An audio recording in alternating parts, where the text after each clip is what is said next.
नमस्कार किसान साथियों, आपका हमारी चैनल गुरु राजपूत फार्मर में स्वागत है। और अभी हमारे इस मूंग में स्प्रे चल रहा है, तो मैं आगे आपको सभी डिटेल बताता हूं। अगर मूंग की बात करें हम, तो मूंग में जैसे हमने पहले इंसेक्टिसाइड डाला था, जो कि इमामेक्टिन डाला था 1.9 EC वाला, उसका बेस्ट रिजल्ट आया था। क्योंकि अगर आप देखेंगे तो ये जैसे सेकेंड जो लीफ थी, मतलब जो नीचे हो गई है अभी, और अभी ये फर्स्ट आ रही है, तो ये खाई हुई मिलती, लेकिन उसका रिज़ल्ट बेस्ट मिला था हमें। और मूंग में अभी अभी थोड़ा सा कोकड़ों की समस्या आ रही थी इस प्रकार से, क्योंकि इसमें खरपतवार नाशक भी डाली थी, तो उससे भी हो सकता है। और कुछ जैसे रस चूसक कीट भी रहते तो उनसे भी। इल्लियों का प्रकोप मुझे ऐसा ज़्यादा दिख नहीं रहा था, लेकिन मुझे स्प्रे करना था, क्योंकि इल्लियों को खाने नहीं दे सकते। क्योंकि ये मूंग की फसल है, 2 महीने की है, और 2 महीने मतलब हर एक दिन इम्पोर्टेड या महत्वपूर्ण है, तो इनके लिए हम रिस्क नहीं ले सकते। तो अभी स्प्रे चल रहा है हमारा। और मूंग की फसल की बात करें तो लगभग 27 से 28 दिन की हो चुकी है हमारी मूंग की फसल। और हम कंधे से लादने वाले ही पंप से डालते हैं, जो कि 25 लीटर का पंप है हमारा। और कभी कुछ प्लॉट में जैसे 4 पंप लगते हैं और कुछ में 5 लगते हैं, तो 100 लीटर या 125 लीटर प्रति एकड़ के हिसाब से हमारा पानी डलता है। जो मैं रियल है वो आपको बता रहा हूँ, ऐसा नहीं कि हमें 6 पंप लगते तो 6 बता रहा हूँ, 5 लग रहे तो 5, या 4 लग रहे तो 4। तो मुझे किसी प्लॉट में 4 लगते तो मैं 4 बता रहा हूँ, और किसी में 5 लग रहे हैं तो 5 बता रहा हूँ। वैसे दवाइयों का ज़्यादा बेस्ट या ज़्यादा बेहतर रिज़ल्ट के लिए हमें पानी ज़्यादा फेंकना पड़ता है। तो जब बड़ी फसल हो जाती है तो फिर या तो हमें चिपको डालते हैं हम उसके साथ, जो कि अच्छा होता है, जो नॉन आयोनिक सिलिकॉन बेस पे होता है, जिसका कि रिज़ल्ट बेस्ट आता है। या फिर पानी ज़्यादा डालते हैं, क्योंकि पिछली ईयर हमने जब इल्लियों का प्रकोप ज़्यादा लग रहा था हमारे यहाँ पर, या ज़्यादा चल रहा था, तो उसके बाद हमने ट्रैक्टर पंप से दवाई डालनी पड़ी थी। अगर इस पंप की बात करें, जैसे तो मैं बताऊं, यहाँ से सामने वाला व्यक्ति जैसे छिड़ने वाला जा रहा है, और यहाँ पर हम पत्तियों पे देखेंगे तो इस प्रकार से आपको पानी की कुछ बूंदें दिखेगी। जैसे मैं साइड हटता हूँ और आपको धूप में दिखेगी, तो इस प्रकार से कुछ दिख रही होगी। कैमरा कैच कर पा रहा होगा तो, या नहीं भी दिख रही होगी। तो ये मूंग है, जो कि 27 से 28 दिन की स्थिति है।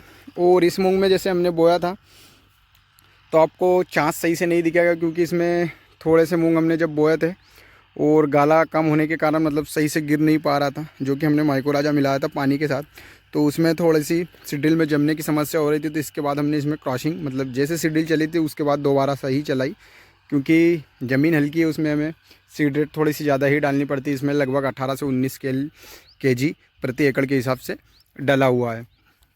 और मूंगों की बात करें तो ये ज़मीन है हमारी, यहाँ पर जैसे गिट्टी है, यहाँ पे मैं खड़ा हूँ, यहाँ पे भी गिट्टी है, नीचे थोड़ी सी हेवी है, फिर उधर दूर अलग है, मतलब 2 एकड़ का प्लॉट है। और इसमें ज़मीन का हमें पता नहीं लगता कि हमारी इस मिट्टी में कौन सी फसल ज़्यादा बेस्ट रहेगी मूंग में, क्योंकि खासकर पानी की समस्या थोड़ी सी होती है, तो इसके लिए हमें पता नहीं लग पाता कि इसमें कौन सी वैरायटी ज़्यादा अच्छा प्रोडक्शन या उत्पादन देगी। तो इसलिए हमने इस बार इसमें एक नया प्रैक्टिकल करने जा रहे हैं, जिसमें कि हमने 5 वैरायटियों को मिक्स किया है, जो कि 4 kg, किसी का 5 kg, इस प्रकार से हमने लिया है। और 5 वैरायटियों को मिक्स किया है, जो कि लगभग सेम ड्यूरेशन में पकती है या मैच्योर होती है। मतलब लगभग जो 65 से 70 दिन के बीच में जो पकती है, उनको 5 वैरायटियों को मिलाया है। जिसमें कि हमने सीखा 410 लिया है, निर्मल 516 लिया है, MH 1142 लिया है, और जो तलवार के नाम से चलता है उसका कुछ नंबर का तो मुझे भी पता नहीं, उसको भी मिक्स किया है। और जो हमदर्द है उसको भी मिक्स किया है। और पंप की फुहार आप देखेंगे तो बेस्ट है। लेकिन इस बार अगर प्रोडक्शन सही आया इन मिक्स वैरायटियों का, तो हम अगले साल और जैसे अलग रकबा रहेगा तो उसमें भी ट्राई करके देखेंगे, जिसमें कि सेम ज़मीन रहेगी। मतलब पूरी मिट्टी जैसे हेवी या काली है, तो उसमें भी 1 से 2 एकड़ में पहले प्रैक्टिकल करेंगे, उसके बाद हम आपको वीडियो के माध्यम से बता देंगे। और इस प्लॉट की भी आपको हर स्टेज पे हर वीडियो के माध्यम से पता लग ही जाएगा कि कितना उत्पादन आ रहा है और कितना नहीं। तो जो है हमारा पंप छींटने वाला व्यक्ति, वह दवाई का घोल डाल रहा है। और मैं आपको दवाई भी बताता हूँ कि कौन कौन से हमने मिक्स की है। और जो पानी की टंकी है हमारे, मतलब 2 एकड़ का प्लाट है, वहाँ पे मेयर है, और इधर मेयर यहाँ पे वो दिख रहा होगा आपको, थोड़ा सा ऊंचा हुआ चारा, तो यहाँ पे सेंटर में है। तो यहाँ से हम 4 से 5 पंप इधर डाल लेते हैं, 4 से 5 पंप इधर। और इस 2 एकड़ के प्लॉट में हमें कभी 10 पंप लगते हैं, कभी 11 लगते हैं, लगभग 5 पंप प्रति एकड़ के हिसाब से हम मान सकते हैं। कभी कभी ऐसा होता है कि 9 पंप में भी हो जाती है दवाई, लेकिन हम इसमें ज़्यादातर ध्यान में रख के 10 पंप से कम कभी डालते ही नहीं। और इस प्रकार से एक टेबल बना के रखा है हमने, ताकि पंप को नीचे रख के और बार बार उठाने की नौबत ना आए। इस व्यक्ति जैसे एक व्यक्ति ने यहाँ रखा है, पानी भर लेगा वो डाले परसराम। टेबल का सही जमा है यार, वो तिरछो थोड़ो सो गिर जा वो। तो इस प्रकार से रखा है। अगर मच्छर मार या रस चूसक कीटों की दवाइयों की बात करें हम, तो ये डलवा रहे हैं, जिसमें कि पायरोफ्लोक्सासिन है जो 8% है, डाइंथेफ्यूरोन है जो 5% है, और डाइफेन्थ्यूरोन है जो 18 SC फॉर्मुलेशन में, मतलब सफ़ेद लिक्विड गाढ़ा। तो इसको 330 ml जो कंपनी का डोज है वह डलवा रहे हैं, और ये बेस्ट एग्रो केमिकल का है, बेस्ट एग्रो लाइफ लिमिटेड का। और एक और टेक्निकल की बात करें इसमें, तो जैसे ये अभी खाली की है जो इचिवान की जानदार है, जिसमें कि क्लोराइंटेनिलिप्रोल 18.5 SC फॉर्मुलेशन में आता है। मतलब दोनों दवाइयों की जो फार्मूलेशन है सेम है, जो सफ़ेद गाढ़े रंग की निकलती है।